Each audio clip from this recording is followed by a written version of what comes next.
দেখেন আমি সবগুলো আমি খুঁজে খুঁজে খুঁজে খুঁজে প্রথম আলো যে কটা পেয়েছি সবকটা আপনাদেরকে দিয়েছি।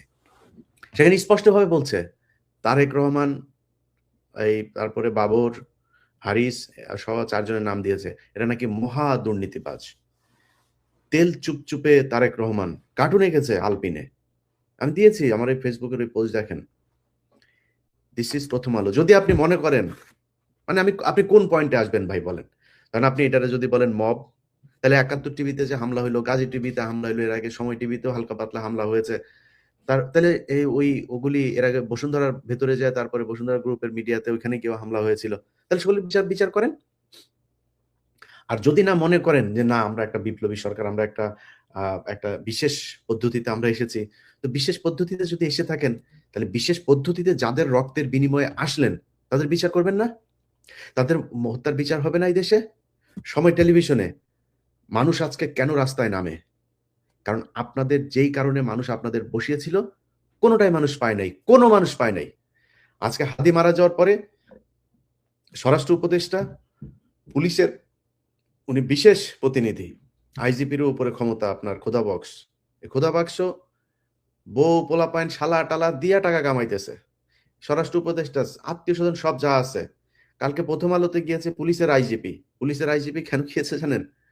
পুলিশের আইজিপি গিয়েছে হলো পুলিশের আইজিপির বউ আমারে গত 1 বছর আগে ফোন করলো। সে 1 বছর আগে ফোন করেছিল ওই যে চান্দাবাজ দুইটা আছে না, সাকিব চান্দাবাজ আর ওই যে নাগরিকের টিটো চান্দাবাজ, এই দুই চান্দাবাজ মিলে এক পোস্ট করে ওর কাছে টাকা চাইছে। তো টাকা চাইছে আর পুলিশের আইজিপি বউ আমারে ফোন দিয়েছে, ইলিয়াস ভাই আপনি আপনার জায়গা থেকে একটু আমারে নিয়ে একটু লাইভে আসেন, ওরা তো উল্টা পাল্টা কথা। আমি বলি কি লিখছে, ওরা লিখলে তো সমস্যা কি? কয় ভাই দেখেন এই আমার তো বিয়ে হয়েছিল আপনার ভাইয়ের সাথে, আমি তখন আসলেই পুলিশের এএসআই ছিলাম, আমাদের ওই এই হাসপাতালের ভেতরে একটা ইয়ের ভেতরে আমরা ছিলাম, ওইখানে আমাদেরকে ধরে ফেলেছিল, ধরার পরে আমরা বিয়ে করেছি, বাট আমরা দুইজন দুইজনকে ভালোবাসতাম। এখন এইটা তো ভাই এখন যদি সামনে আসে তাহলে তো মান সম্মানের ব্যাপার। তো এই নাগরিক ফেসবুক পেজের এই দুই চাঁদাবাজরা যদি তারা এত ভয় পায়, তাহলে প্রথম আলোর কি পরিমাণে ভয় পায়? প্রথম আলো বাধ্য করে যায় বেটা এখানে আয়, এসব অফিস ভ্রমণ করে যা, কয়েকটা মিডিয়াতে নিউজ টিউজ করায়। তারা করছে এইভাবে তাদেরকে জিম্মি করে তারপরে নিউজ করাচ্ছে। আপনি এখন যদি বলেন ইউনুসের জিম্মি করতে চান পারবেন তো? ব্যাপক দুর্নীতি করেছে ইউনুসের ভাই ভাতিজা, এক অপূর্ব নামে এক ভাতিজা আছে, যত লুটপাট আছে সব করেছে। এই এই যে আসিফ মাহমুদ, এমন কোন লুটপাট আছে যেটা সে করে নাই? এমন মিনিমাম কোন জায়গা আছে যেটা করে নাই? এই যে মাহফুজ আমার কাছ থেকে টাকা চেয়েছে 1 কোটি টাকা, আমার কাছ থেকে চেয়েছে। এই যে বাংলা এডিশন দেখেন না, এই বাংলা এডিশন মাহফুজ দিতে চায় নাই। এটা এই এনসিপি ইউনুসের কোনো নাই, জিম্মি করে নেওয়া হয়েছে। 1 কোটি টাকা চেয়েছে, তার পিয়নটা দিয়ে আমার কাছে, আমার লোকের কাছে টাকা চাইয়েছে। তারা জানেও, ওই পিয়ন জানেও না যে এটা কে, কার প্রতিষ্ঠান, এটা জানেও না। এই পিয়নটা বলেছে যে ভাই এই ব্যাপার, তখন পিয়ন বলছে যে ভাই স্যার তো এটা নিচে দিবে না। রেকর্ড আছে আমার কাছে, রেকর্ড আছে, অডিও রেকর্ড আছে, অডিও রেকর্ড আছে। এই লাইনে থাকতে থাকতে শুনবেন, পরে শোনাবো না, এটা খুঁজে আমার অনেক সময় লাগবে, আমি কনসেন্ট্রেট করতে পারবো না। এইভাবে তারা করেছে। তারা যখন কিনা টাকার এই রেকর্ড আমার কাছে আসলো, তখন আমি তারা জিম্মি করলাম যে এইটা দেন। প্রথম সার্জিসে পাঠাইলাম, হ্যাঁ, খুব বাজে ভাষায় একটা গালি দিয়ে তারপরে পাঠাইছিলাম। তো সাথে সাথে সার্জিস ফোন দিয়েছে, তারপরে আরেকটা কে ফোন দিয়েছে, 2-3 জন লাইনে এসে ভাই এটা ভাইয়ের, এটা তাড়াতাড়ি দেখতে হবে ভাই দেখেন, এবার দিয়েছে। চোরের বাচ্চারা সব কটা চুরি করেছে, চুরি করে টাকা পয়সা কামায়া এখন ওনারা ওই যে পিছনে এই যে এতগুলি পোলাপান যে আপনার জীবন দিল, এই পরিবার, আহতের পরিবার, কারোর কোনো খোঁজ নাই। ওই কয়দিন আগে তারা করেছে আপনার এই যে মনোনয়ন করেছে, ফর্ম বিক্রি করেছে, এক একজনের কাছ থেকে 10,000 করে টাকা, বিশাল এক বাণিজ্য। ওই রিক্সাওয়ালা ছেলেটা আমার কাছে কান্নাকাটি করে প্রতিদিন, ভাই ওরা তো ভাই ধান্দাবাজি করতেছে ভাই, এই এত টাকা পয়সা আমাদের কাছ থেকে নিচ্ছে। আমি মনে করছি যে এই পোলাটার বোধহয় ওরা মনোনয়ন দিবে মনে হয়, যেখানেই দেখ এক জায়গায় দিবে। সে ছেলেটাকে দেয় নাই তো, তুই আগে জানিস না? ওরে যে দিবি না, ও রিক্সা চালক দেখে ও পাপি। তোরা সব শিক্ষিত, এই কারণে এখন তোদের টাকা টাকা পয়সাটা আসছে, নতুন নতুন পাঞ্জাবি, দামি দামি ব্র্যান্ডের জুতা টুতা ঘড়ি টড়ি ইয়েতে আসছে, বিদেশে টাকা পয়সা হয়েছে, তোরা বিশাল আকারের কিছু একটা। তো ও টাকাটা নিলি কেন? ও টাকাটা কিসের জন্য নিলি? ও টাকাটা ফেরত দিয়ে দিবি, নাহলে কিন্তু রিক্সাওয়ালার আমি কিন্তু লাইভে নিয়ে আসবো, টাকা ফেরত দিয়ে দিবি আরামসে। তো আমি আমি এদেরকে না কিচ্ছু বলি নাই এতদিন ধরে। আমি এদেরকে বলেছি যে, "ভাই আপনারা জুলাই যোদ্ধা ছিলেন, আপনাদেরকে সম্মান করি ভাই। কিছু, কিছু জায়গায় একটু থেকেন।" আরে ভাই তুই 'প্রথম আলোরে' নিয়া যখন কথা বলবি, 'প্রথম আলোর' পক্ষে 'প্রথম আলোর' অফিসে গিয়া যখন ভাষণ দিবি, তুই আমার চ্যাটের বাল। এর আগে একবার আসিফরে মাফ করছি। আসিফ মাপ চাইছে। মাপ চাইছে যে, "ভাই এরকম আর জীবনে কোনদিন হবে না। আমরা আর কখনোই ওইখানে যাব না। আসিফ নজরুল আমাকে নিয়ে গিয়েছিল। ব্যাস।" এটা বলে মাফ করে দিলাম। আবার সে কালকে আবার ফের সে একই কাজ করেছে। তো তোদের মাফ করে দিব এখন? এখন মাফ করে দিব? তো 'প্রথম আলোর' বিষয়টা বলে আপনাদেরকে শেষ করি। সেটা হলো ২১শে আগস্টের গ্রেনেড হামলা। এই 'প্রথম আলো' নিউজ করেছে। আমার আমার আমার যে Facebook পেজে লাইভ চলছে সেখানে যান। গিয়া দেখেন সেই সেই আছে। সেই লাইভে সেই ইয়েতে তারা কি বলেছে? যে খালেদা ছিল। আপনাদেরকে কিছু দেখাই এক, এক করে, হ্যাঁ? আচ্ছা। এটার পড়েন, শিরোনামটা পড়েন। তাজউদ্দিনকে পাকিস্তানে পাঠায় ডিজিএফআই। জানতেন খালেদা। 'প্রথম আলোর' নিউজ।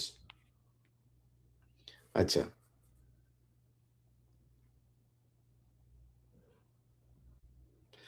এটা হলো জঙ্গিদের সঙ্গে পিন্টুর একাধিক বৈঠক। 'প্রথম আলো'। এই ২১শে আগস্টের গ্রেনেড হামলায় এই যে আপনার আমার আমার যে অনুসন্ধান যেটা দেখিয়েছিলাম এটা আপনারা একটু দেখেন। আমি কালকে আবার ওই ভিডিওটা আপলোড দিতে পারি। তো ওইখানে ওরা ১ম আলো কিভাবে জজ মিয়া নাটক সাজিয়ে সেই নাটক বিএনপির উপর চাপিয়ে দিয়েছে যে বিএনপি জজ মিয়া নাটক সাজিয়েছে। আমরা সেই জজ মিয়ার বক্তব্য নিয়েছি। জজ মিয়া বলেছে যে 'প্রথম আলো' তাদেরকে ৳২,০০,০০০ দিয়েছে। সেই নিউজ ঘুরিয়ে দিয়ে তারপরে তারেক রহমান, বাবর সহ তাদেরকে নতুন করে সেই মামলায় আনা হয়। সেই মামলাতে তারেক, বাবর সহ ৩০ নতুন আসামি এবং ৫ তারিখের পরেও বাবর জেলে ছিল। ডিজিএফ এর মহাপরিচালক, এনএসআই মহাপরিচালক আব্দুর রহিম সাহেব তাকে মেরে ফেলা হয়েছে এই চিকিৎসা করাতে নিয়ে। এগুলো এই সময়। বাবর আসামি হচ্ছেন সন্দেহে তারেক। মানে যত ধরনের শয়তানি আছে সবকিছুতে এই যে হামলার আগে বৈঠক হয় পিন্টুর বাসায়। পিন্টু চিনেন তো? বিএনপির সাবেক মন্ত্রী। আচ্ছা। তারেক বাবরের বিরুদ্ধে ২১ কোটি টাকা ঘুষ মামলার অভিযোগ। আচ্ছা। তারপর দেখেন, তারেক, বাবর, হারিস ও মামুন বিএনপির ৪ মহা দুর্নীতিবাজ। এটা নাকি ফালু নাকি বলছে। আচ্ছা, দেখেন পাকিস্তান, কুয়েত ও সৌদি ৩০০ কোটি টাকা দিয়েছিল বিএনপিকে এই জঙ্গিবাদ সাজানোর জন্য। খালেদার সম্মতিতে বসুন্ধরার কাছে ১০০ কোটি টাকা চেয়েছিলেন তারেক। টাকা ফেরত দে। টাকা ফেরত দে। এই যে টাকা যে এই পাকিস্তানের কাছ থেকে নিয়েছি জঙ্গিরা, তারপরে কাছ থেকে বসুন্ধরার কাছে টাকা ফেরত দে আগে। ধাপ করে যায়া 'প্রথম আলোর' অফিসে গিয়া বিবৃতি দিয়া দেন আপনারা। তাইলে? সেগুলির হিসাব দেন। একটা পত্রিকার অফিস, এক তো আপনারা আগে ভেঙেছেনই। এখনকার কথা যদি বলি, একটা পত্রিকার অফিস বড় নাকি ৫০০ মানুষের জীবনের দাম বড় আমারে বুঝান। কোনটা বড় আমারে বলেন? পত্রিকা অফিসের স এই 'প্রথম আলোতে' এই যে মতি, টিপু সুলতান, মহিউদ্দিন এরকম কয়েকজন আছে। এরা সরাসরি রয়ের সাথে মিলে যাদেরকে গুম করা হইতো তাদের কাছে যাইত। তাদের গোপন জায়গায় যেখানে অজ্ঞাত জায়গায় কেউ জানে না তাদেরকে তখন অ্যারেস্টও দেখানো হয় নাই। অ্যারেস্ট ধরে নিয়ে যাওয়ার ৬ মাস পরে গোপন কোন জায়গায়, কোন জায়গায় সেটা তারাও জানে না এখনো। সেইখানে ভারতীয় রয়ের স্টেশন ম্যানেজার থাকতেন, ইন্ডিয়ান হাই কমিশনের অফিসের লোক থাকতেন, সন্তোষ শর্মা থাকতেন, মতি থাকতেন। মতির অফিস থেকে ভিডিও কনফারেন্সে তাদের সাথে যুক্ত করা হইতো। টিপু সুলতান নিজে থাকতেন, মহিউদ্দিন থাকতেন। মিথ্যা কথা বানায়ে মেজর জিয়াকে করা হয়েছে। হয়েছে না? এই কাজগুলো তারা করে তারপরে মানুষকে হত্যা করেছে। ২১শে আগস্টের ঘটনার পর কয়জন মানুষকে এই যে মুফতি হান্নান, একটা নিরীহ নিষ্পাপ একটা মানুষ। মানুষের ফাঁসি দেওয়া হয়েছিস তোরা। এই 'প্রথম আলোর' কারণে। তাদের বিচার হবে না? বিচারের ঊর্ধ্বে তাদের বিচার হইতে দেওয়া যাবে না। যাদেরকে সুন্দর, সুন্দর জুতা জামা দিয়া তারপরে নবাবের নাতি-টাতি বানানো হয়েছে, তাদের সমস্যা নাই।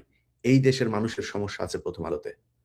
আপনাদের কাছে অনুরোধ থাকবে, 'প্রথম আলোর' প্রকাশনা আবার যদি শুরু হয়ও, 'প্রথম আলো' পত্রিকা এই কয়দিনের ভেতরে যে ব্রেকডাউন হবে এর মধ্যে আপনারা নতুন পত্রিকা নিবেন। আমার দেশ নেন, অনেক পত্রিকা আছে, প্রথম আলো নিবেন না। প্রথম আলো পত্রিকা থেকে বের হয়ে আসবেন।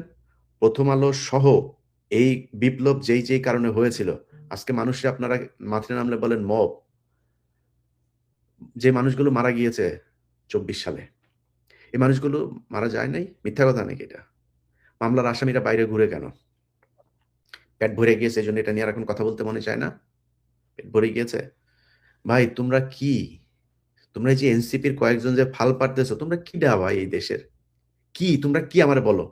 জুলাইতে তোমরা বিশাল আকারের একটা হাইপ, এই দেশের মানুষ তোমাদেরকে ভালোবাসছে, তোমাদেরকে বিশ্বাস করেছে। তোমাদের সেটায় লাথি দিয়া রাস্তা নামায় দিচ্ছে এখন। ডাক দাও, আমি ৫,০০০ মানুষ দেখতে চাই। ধান্দাবাজি আজকে থেকে শুরু হয়নি, কিচ্ছু বলি নাই। আসিফ ধান্দাবাজি করে, নাহিদ ইয়েতে থাকতে ধান্দাবাজি করেছে, মাহফুজের ভাই এখন প্রায় ৩-৪ হাজার কোটি টাকার মালিক।